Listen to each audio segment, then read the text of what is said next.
तपाईलाई बाले कति वर्षमा बिहे गरे अरे 7 वर्षमा त्यतिखेर केही काम गर्नु पर्दैन बसी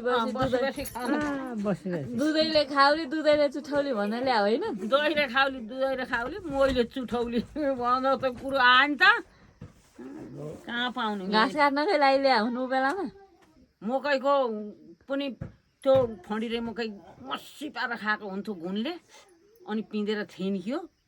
पिठोसँग हालेर नि भात पका हुन्थ्यो त्यो घुन लाएर त घुन गनाउने मिठो नि नहुने त्यही पनि कोखामा यत्रो डल्लो पुऱ्याउने खाए जस्तो हुने दिदी मरेर गएँ घुमाउने पाखा घाँस दाउरा लिएर आउँथ्यौँ भोकले भुँडीभित्र पसे हुन्छ कोखामा त 2टा डल्ली घाँस भात हुन्थ्यो एकै डल्ली पस्केर खाए अनि त्यो भाँडो सहित पानी हालेर पखाला खान्थ्यौँ कुरामा कुरा आउँथ्यो घर ठुलो भएर कसले सुन्ला नि फेरि घर ठुलो भएर के गर्नु डिपुटीमा धान के काम के त्यो सुन पिर लाग्ला हजुरलाई 40 मिनटको थाँगेर राख्छ मेरो बुढो के भन्नु अहिले त्यो भनिहाल्नुको त्यही हो बारी त्यही त बारी त्यही हो घटे बढे छैन बारी त्यही हो खाने बेलामा थाङ्रो राख्नु छोड होइन हिजो खाने बेला भने नि तपाईँ सुन्नु भएन त्यही त हो त त्यतिखेर त्यो भुटे मकै अहिले कस्तो अब मेरा घरका चाहिँ होइन मेरा माइतका चाहिँ हजुरबाले मसिनो डुटो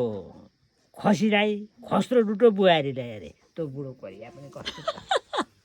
म त ढुट्टाको रोटी हाला खान्थे अब तिमीहरूलाई के भन्यो जस्तो भाला पुरान लाग्यो जस्तो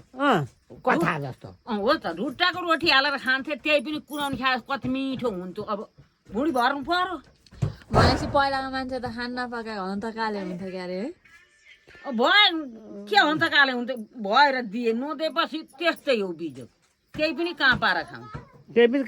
कहाँ पाएर खाउँ यहाँबाट गाउने पाखा घाँस दाउरिनु पर्छ पटुवा कसे भरमा कुही गरेर घर आइपुग्यो अनि त्यो भाँडामा कोखामा यत्र डल्ली भात हुन्थ्यो दिदी पनि बाँडेर खान्थ्यौँ एक घाँस अनि फेरि पानी हालेर भाँडो पखालेर तुरु भागमा हालेर त्यो पखाले पानी पनि खान्थ्यौँ त्यस्ता दिन आएर गए अहिले अब हिजो आज रुच्दैन के गर्नु गर्न पनि सकिँदैन खान पनि सकिँदैन छ हिजो आज कसैको खटन छैन भनौँ त्यही त छ अब के रुच्दैन अनि यति खान्छै बनो बेलुका चाहिँ भोकै सुत्नु पर्यो अब भन्ने जस्तो लाग्छ क्या राति रहिले जानु पर्यो अब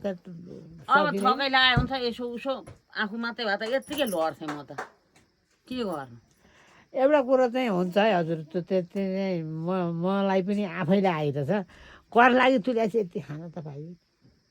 खान पायो नि दुःखले नसकेर नभ्याएर पनि के गर्नु तपाईँले नलाएर ती भएका ती नातिलाई छोरालाई तपाईँको जम्मै पकाउन सक्ने भइरहन्छ किन छैन यी बेलुकाको चाहिँ खाना यी लुठालाई यता त हिँड्ने होइन सिस्नु काटेर राख्ने पढ्छन् पढिरहँदै नि यसरी बस्दा पढेका छन् तपाईँले भात पकाउन नलाएर मैले सकिनँ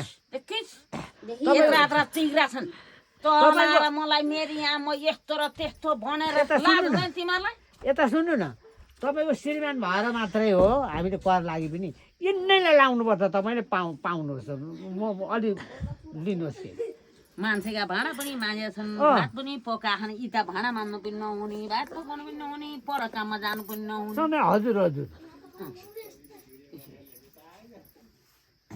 तिमीले हुन्छ गर मैले फलाना काममा गएँ त गर है भनेर भाग लाउनु त्यो भित्र भात पकाइदियो भने एउटा त काम त उसिन्छ त्यही त न आफू सक्छु यो गोडो दुखेर हिँड्नु नभएर आजभोलि लौरो टेकेका भरमा यति घाँस हारिहाल्यो मुन्टो अररिएर हुँदैन दुखेर बोक्नु खुट्टो दुखेर हुँदैन त्यो बसेर खा भन्छन् बसेर खान पनि नसकेर अब काम गरेर खान पनि कहिलेकाहीँ खानु पर्यो क्या बिग्यो झन्टोलाई भनेर झोक पनि उठ्छ कहिलेकाहीँ काल पर्खनलाई पनि गाह्रो भयो काल पर्खिन गाह्रो त छिटै काल आइदिएर जान पा त बरु ढुक्क जसो होस् यस्तो लगाले देख्दैन्थे अर्को छँदैछ यस्तो लगाले देख्दैन्थे तिम्रो बत्तीहरू कति बालेको तेल माइ ठुलीले गर्नुसम्म गरी हर्कपुर लहर देखाउँथे हर्कपुर लहर देखाउँथे कस्ता बाटे बुढिरहन् कहाँ हुन् भन्ला हामीलाई कहाँ बतौरे बुढिरहन् दुई भने होला भन्छन् हेर्ला